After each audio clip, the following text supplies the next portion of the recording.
Hola, soy Cristian Muñoz Farías, médico psiquiatra de niños y adolescentes, y hoy quiero contarles cómo saber si su hijo está siendo objeto de bullying.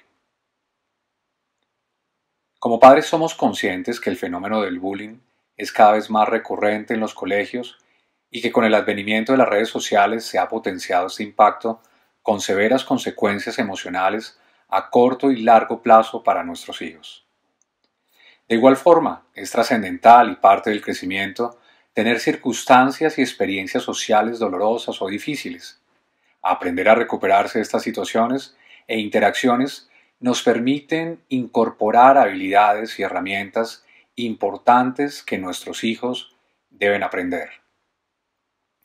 Si nuestros hijos se quejan de burlas o bromas, queremos tomar sus quejas muy en serio, brindarles el apoyo y las herramientas para manejarlo e intervenir en su nombre cuando sea necesario.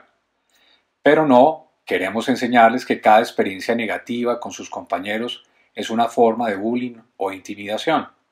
No todos los incidentes que ocurren en el colegio deben ser interpretados como intimidación, matoneo, rechazo, hostilidad o acoso escolar.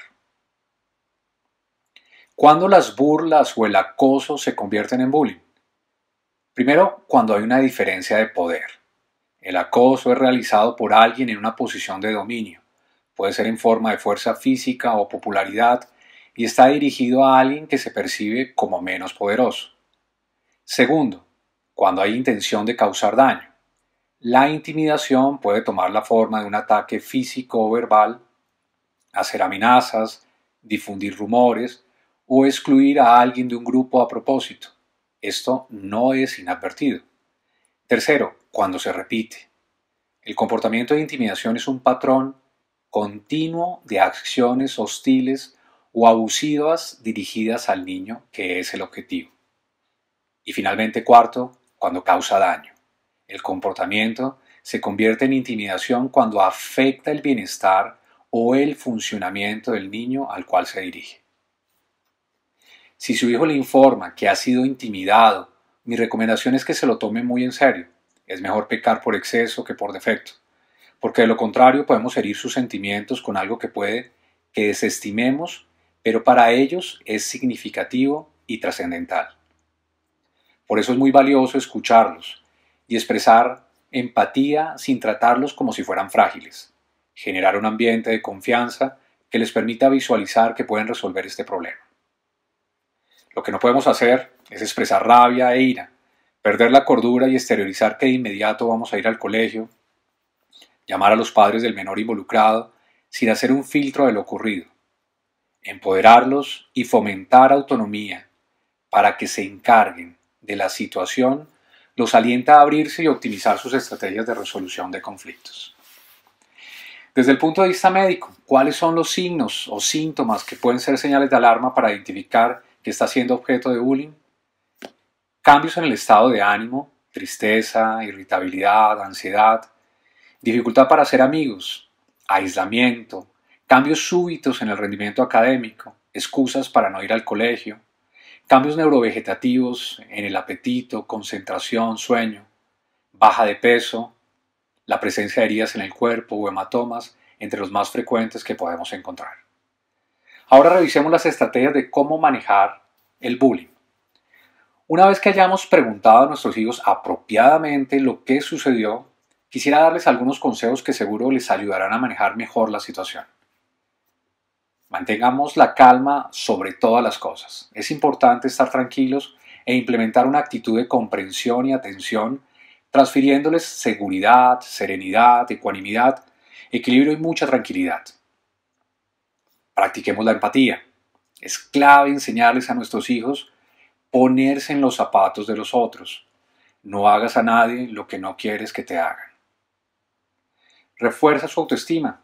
Ayúdales a reconocer sus destrezas, habilidades y el gran esfuerzo que han hecho al haber pedido ayuda. Mantén una buena comunicación basada en la confianza.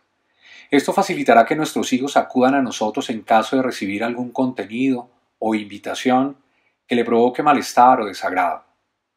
Buscar aliados. Sugiérale a su hijo que hable con sus amigos sobre las formas en que podrían solucionarlo y las formas en que han manejado cosas similares. Pueden tener algunas buenas ideas y lo harán sentirse menos aislado. Involucrarse es lo que yo llamo activación conductual. Las actividades o deportes en los que su hijo es bueno y que él disfruta son protectoras. Porque si él está haciendo algo que le gusta y está progresando, no le va a importar tanto lo que ha ocurrido. La confianza que siente cuando está en su área de experticia, en la que se siente fuerte, se trasladará a entornos en los que se siente menos seguro. Monitorear incidentes. Un incidente no es necesariamente intimidación, pero deseamos observar si se está convirtiendo en un patrón. Dígale a su hijo que le avise si sucede nuevamente. Estar preparado. Modelo referentes. Es importante hablar sobre la intimidación incluso si no ha sucedido. De modo que si lo hace, su hijo estará mejor preparado para reconocerla y más cómodo para contarle al respecto. Forme grupos de padres que se sientan identificados con sus valores para que sus hijos tengan posibilidad de disfrutar un entorno similar al que usted promueve en casa. Finalmente, hágale saber a los profesores de sus niños que espera que se pongan en contacto con usted siempre que haya algo preocupante frente a su comportamiento habitual. Si quiere consultar más información en temas de salud mental, lo invito a visitar mi página web www.drmunozfarias.co y también puede seguirme en redes sociales. Un abrazo y hasta pronto.